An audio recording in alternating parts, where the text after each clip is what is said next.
বর্ষায় টুপটাপ বৃষ্টি আর পাতে ইলিশ মাছ। এমন কোন বাঙালি আছে যার এই কম্বিনেশনটা পছন্দ নয়? আসলে ইলিশ মাছ এমন এক রকম মাছ যারা থাকে তো নোনতা জলে, কিন্তু ডিম পাড়ার জন্য মিষ্টি জলে চলে আসে। ঝাঁকে ঝাঁকে ইলিশ মাছ দেখতে পাওয়া যায় বঙ্গোপসাগরে এবং আরব সাগরে।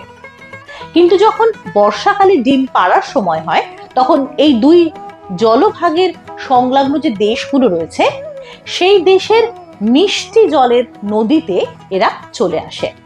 এবং বলাই বাহুল্য যে এই সমস্ত ইলিশ মাছের প্রায় 85% মাছই কিন্তু যায় বাংলাদেশে। এবার বাংলাদেশে মেঘনার মাছ রয়েছে, বরিশালের মাছ রয়েছে, তবুও পদ্মার মাছ কেন এত বিখ্যাত? বা পদ্মার মাছের এত স্বাদ বেশি কেন? মৎস্য বিজ্ঞানীরা বলেন, পদ্মা নদীতে ডায়েটাম নামে এক শৈবাল থাকে, যে শৈবাল হলো ইলিশ মাছের সবচেয়ে প্রিয় খাদ্য। তো এই শৈবাল খেলে ইলিশ মাছের চর্বি বাড়ে, ইলিশ মাছ আরো সুস্বাদু হয়।